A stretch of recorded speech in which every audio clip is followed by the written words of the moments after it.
Check this one out. Oregon still hasn't classified thousands of sex offenders living in the state. Here's why. Yeah, one of the sex offenders you could really, well, even though we don't know he's on it, but you really can't find his name unless you really have to look hard. Yeah, Robert West. That's one right there. The Oregon State agency responsible for classifying thousands of sex offenders living in the state wants to remove a deadline to clear a backlog of unclassified sex offenders. A KATU investigation has found. Well, it says more. Okay.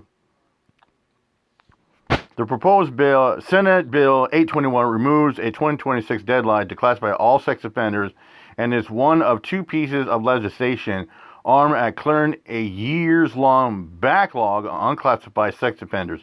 The backlog is tied to a 2013 requirement from the legislation from the Oregon Board of Patrol and Post-Prison Supervision, to classify every sex offender in the state within a new risk assessment. For reference of the roughly 39,000 registered sex offenders in Oregon, about 18,000 are unclassified as of January 2025. In other words, the state does not know their risk to reoffend. And one would be Robert West. Yeah, let's get to it. Brand new tonight, a K2 investigation found there are still nearly 20,000 sex offenders living in Oregon without risk assessments. Oh yeah, and also I also learned that Robert West he wasn't originally convicted in Oregon. He was transferred in Oregon. He was originally convicted in the state of California near Bakersfield. Actually, near like the Southern Air like that. He was transported as I think it was a prison requirement or something like that. They were transferred prison. So he got moved to Oregon and McCollum County near Portland. Required by state law. And that means the state doesn't know how dangerous they are. We first highlighted this problem in 2023. Good evening. Thanks for joining us for K2 News at 6. I'm Deborah Knapp. And I'm Steve Dunn. K2 investigator Wright Gasaway found the backlog hasn't gotten much better. Wright joins us from the live desk now. You're learning the parole board wants to remove a deadline for the agency to finish its job? Yeah, one proposal gets rid of that deadline to classify every sex offender by the end of 2026. Another proposed change limits who the state needs to classify by the end of next year. The parole board has long said it cannot do its job without more employees and money. I think the state should be sharing every piece of information that's relevant to situations. Jane Mendoza and Courtney Gelbrick reached out to K2 Investigates after seeing our story from 2023. At the time, thousands of unclassified sex offenders lived in Oregon. What have you learned about this as you've been digging into this? At the end of the day, how broken the system is for the communities and for families. A change in state law in 2013 created this backlog. It forced the state's parole board to classify thousands of sex offenders with a new assessment. 2 years later, the backlog has hardly changed. In 2023, the state reported 20,122 unclassified sex offenders. In 2025, our investigation found the number is 18,259. Turns out one of those unclassified sex offenders was part of their community. The person moved from another state where he was classified as a level 3 sex offender. And if we continue at the rate that we're at, it's going to take 20 years.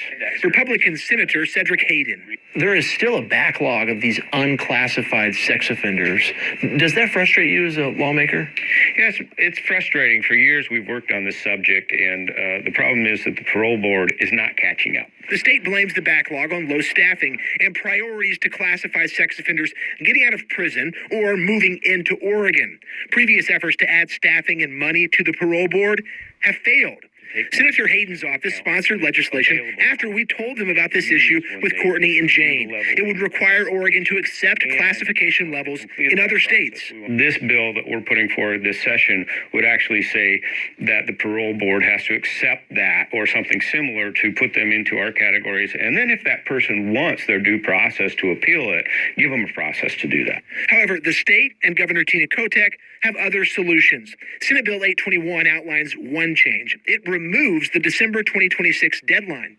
The other, Senate Bill 820, limits the historical sex offenders who need to be classified to people with 2 or more sex crimes convictions, people getting out of prison, or offenders who are under 35 years old on January 1st, 2026. A spokesperson for the governor tells K2, quote, the governor was disappointed the legislature did not appropriate the funds the Oregon Board of Parole and Post-Prison Supervision needed in 2023 to address the backlog. She continues to push for adequate funding and statutory changes so the board can assess the highest risk offenders and ensure Oregonians feel safe in their communities.